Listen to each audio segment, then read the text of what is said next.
I thought we were boys. Hey everybody, Hunter here, and we're here to talk about Transformers Rise of the Beasts. It is the 7th movie in the Transformers series. Yes, we've already had 7 movies come out about Transformers, if you're not counting the animated film. But in this new Paramount universe, it's the 7th movie. So, is it good or not? Is it a great movie? Is it the best Transformers movie ever? Let's dive in. Like that feeling of when you're a kid, the Transformers Rise of the Beast movie, it knows it's a toy commercial. It knows it's a toy commercial, like the G1 Transformers, like this animated movie. It knows it's a toy commercial. You're here to sell toys for Hasbro. So, it does that really well. I wanted to buy a bunch of Transformers after watching this movie. After watching the 3rd act of this movie, I wanted to buy a bunch of Transformers and go back to when I was 10 years old and have them fighting on the dirt in my backyard in a battlefield, because it was that awesome of a 3rd act. It was that intense and action-packed and fun. So Transformers has had a bit of a rocky history with movies and stuff like that.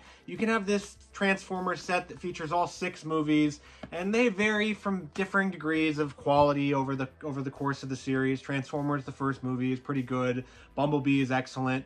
Revenge of the Fallen is not good. And then you have some other movies that slot in where you might think they go. But Transformers Rise of the Beasts ends up as maybe the best movie in the series so far. It follows Noah, who's played by Anthony Ramos, who runs basically into Mirage, who's voiced by Pete Davidson, while he's trying to steal a car to get money for his family because his brother has a disease that they can't really pay for their health care. It's set in the 1990s, so you have that whole 90s flair, that 90s vibe, a 90s soundtrack too, and it's just a magnificent little slice that takes the setting and the time period and runs with it. You also have the Autobots, the rest of the Autobots. You have Optimus Prime, you have Mirage, you have the rest of the characters that you know and love in this one. And then you have the Maximals, led by Optimus Primal, voiced by Ron Perlman, who are awesome. They come from Transformers Beast Wars, which is a huge cult classic of a TV show. And then you have the Terracons, led by Scourge, who's voiced by Peter Dinklage, excellently, I might add, who are the basically the people that do the bidding of Unicron, who is voiced by Coleman Domingo, who is excellent and eclipses Orson Welles as the voice of Unicron from the Transformers 1986 movie. As for the plot of this one, it's pretty standard-ish. The Maximals escape their home planet after Unicron destroys it, and they take with them the Transwarp Key, which Unicron is after to try to get away from his sort of prison that he's stuck out in the galaxy. He sends Scourge to go after them to get it. The key gets activated when Dominique Fishback's character finds it in her museum sort of thing while she's doing some archaeological work. And then Noah gets caught up into it because, like I said before, he gets stuck in Mirage. The plot it's good. It follows a pretty standard structure for an action movie, a big blockbuster budget movie like this. But the real action that you're here to see is Autobots versus Terracons. You're here to see robots fight each other. I don't know about you, but I love seeing robots fight each other. It was the best part about Pacific Rim. It's the best part about all the other Transformers movies. Those movies might have focused a little too much, besides Bumblebee, because it followed that sort of 80s coming-of-age story.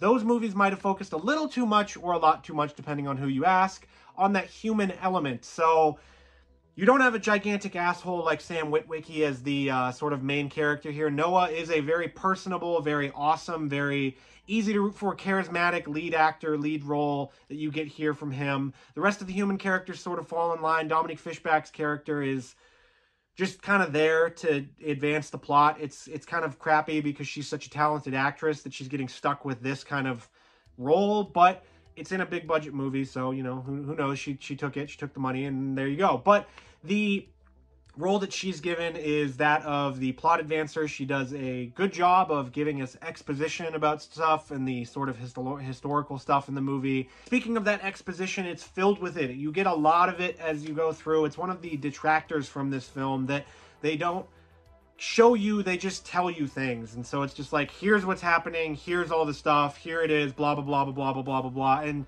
you get a lot of it pounded at you while you're watching this movie, and it gets kind of tiring. It gets kind of a lot. The other thing about this movie that is sort of on the, I would say, bad side is the melodrama. It is a melodramatic movie at points. It is embarrassingly melodramatic at points. It's sort of frustratingly melodramatic at points where you have Noah and his brother going through this whole heart struggle of, oh, well, he has healthcare issues and Noah wants to find his place in the world and get a job so we can support him and all of that. And it's just a lot. Anthony Ramos does a good job of working through it. All the main hero, human characters do a good job of working their way through this stuff, but it's just like, oh my God, can we please stop and get to the freaking robots fighting each other again, because you just want to see that. That's what you're here for. Transformers Rise of the Beasts, at the end of the day, through all of this melodrama and through all of the issues that it does have, it is still a very, very fun movie. It is an enjoyable experience to go watch it in the theater. And Optimus Prime is an absolute savage. Scourge is a great villain. He's very, very tough. He's very strong. He shows himself to be a really bad mofo while in the first probably 20 minutes of the movie. So you have all of that. And then it sets up for this sort of future with Unicron as the big bad. And if you don't want any spoilers, stop watching here. But there's spoilers after this. It does set up...